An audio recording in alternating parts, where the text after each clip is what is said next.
In this video, we're going to share some of the best frugal living tips passed down from our grandmothers that are still relevant and effective today.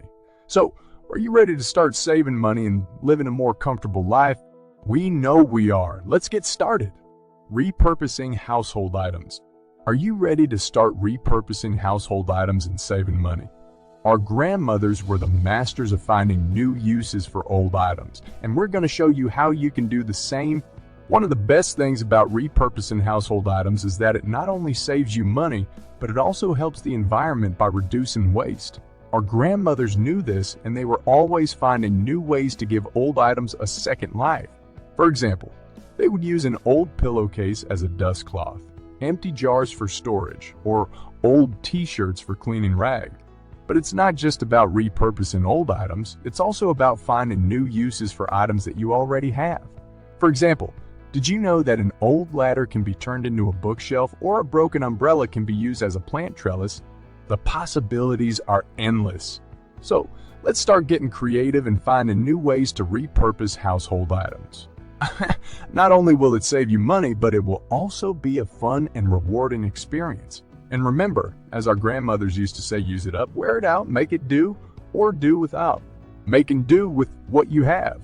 One of the best things about making do with what you have is that it helps you to be more mindful of your spending and not always reach for the easy solution of buying something new. Our grandmothers knew this, and they were always finding ways to make do with what they had. For example, instead of buying a new umbrella when it broke, they would fix it or find ways to repurpose it. But it's not just about fixing things, it's also about finding new uses for items that you already have. For example, did you know that an old t-shirt can be used as a cleaning rag, or an empty jar can be used as a container for storing food? The possibilities are endless.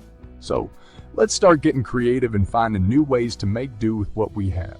Not only will it save you money, but it will also be a fun and rewarding experience. And remember, as our grandmothers used to say, use it up, wear it out, make it do, or do without. Cooking from scratch. Our grandmothers were the masters of cooking from scratch, using fresh ingredients rather than relying on processed foods. And we're going to show you how you can do the same. It not only saves you money, but it also helps you to eat healthier. Our grandmothers knew this, and they were always cooking from scratch, using fresh ingredients to make delicious meals. They would make their own bread, jams, and even pickles. But cooking from scratch can be daunting, especially for those with busy lifestyles. That's why we have some tips for you to make it work for you. Meal prepping is a great way to make cooking from scratch more manageable. You can also use a slow cooker to make cooking from scratch easier and more convenient. So, let's start getting creative in the kitchen and cooking from scratch. Not only will it save you money, but it will also be a fun and rewarding experience. Mending and patching clothes.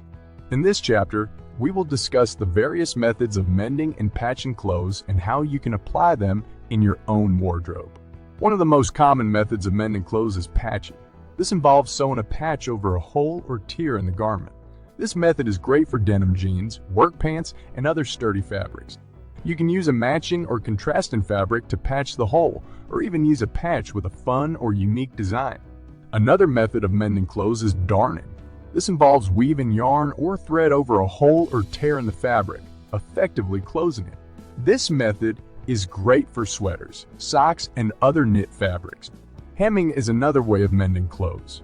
This method involves folding up the bottom edge of a garment and sewing it in place to shorten it. This method is great for pants, skirts, and dresses that have become too long. In addition to these methods, you can also use a patchwork technique to cover holes and tears in clothes using scraps of fabric. Overall, mending and patching clothes is a great way to extend the life of your clothes and save money. It also gives you the opportunity to add your own personal touch to your wardrobe. So the next time your clothes have a tear or holes have a tear or hole, instead of throwing them away, try patching or mending them. And remember, as our grandmothers used to say, a stitch in time saves 9. Bartering and trading. One of the best things about bartering and trading is that it not only saves you money, but it also helps you build a sense of community. Our grandmothers knew this, and they were always trading goods and services with their neighbors and friends. For example, they would trade homemade baked goods for fresh produce from a neighbor's garden, or barter services like dog walking in exchange for house cleaning. But bartering and trading isn't just about trading goods and services with your neighbors. It's also about finding new ways to trade with others. For example, you can join a barter or trade group on social media, or even create your own bartering and trading group with friends and family. So, let's start getting creative and finding new ways to barter and trade. Not only will it save you money, but it will also be a fun and rewarding experience. And remember, as our grandmothers used to say, sharing is caring. Growing your own food. It not only saves you money, but it also gives you the opportunity to eat fresh, healthy, and delicious food. Our grandmothers knew this, and they were always growing their own food, using their vegetable garden to provide for their family.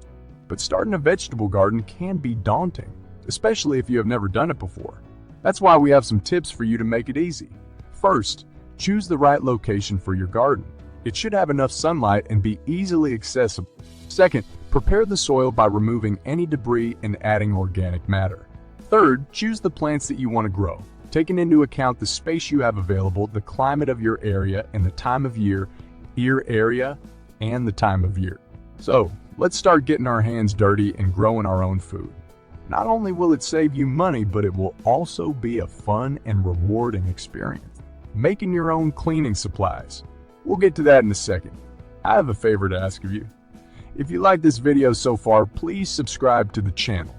Our grandmothers knew how to make cleaning supplies with natural ingredients, and we're going to show you how to do it too.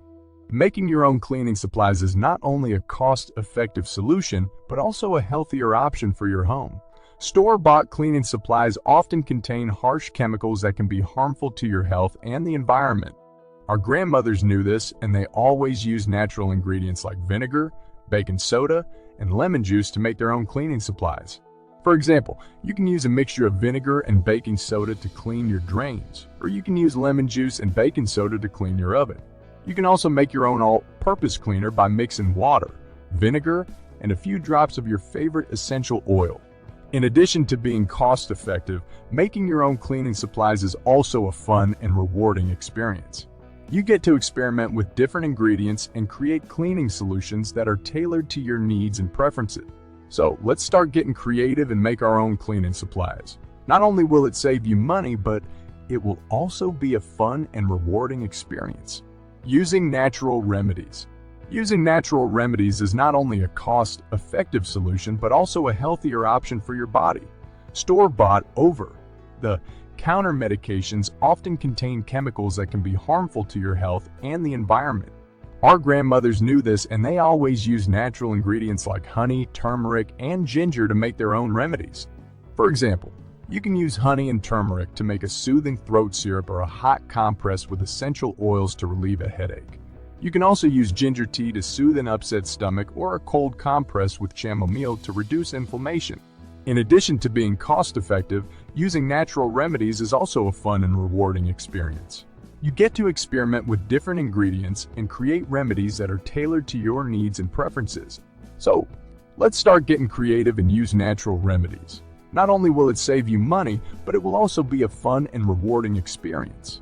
And remember, as our grandmothers used to say, prevention is better than cure. Throughout this video, we've discussed various tips such as repurposing household items, making do with what you have, cooking from scratch, mending and patching clothes, bartering and trading, growing your own food, making your own cleaning supplies, and using natural remedies. These tips are not only cost-effective, but they also promote sustainability and self-sufficiency. We hope that you will take some of these tips and apply them to your own life. Whether it's repurposing an old item, growing your own food, or making your own cleaning supplies, every little bit helps. And remember, as our grandmothers used to say, a penny saved is a penny earned. But the journey doesn't end here. If you're ready to start improving your financial well-being, take action now. Check the first link in the description for our Frugal Living ebook.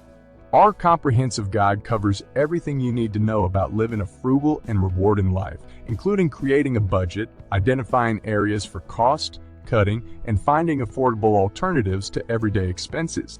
It's never too late to start making smart financial decisions.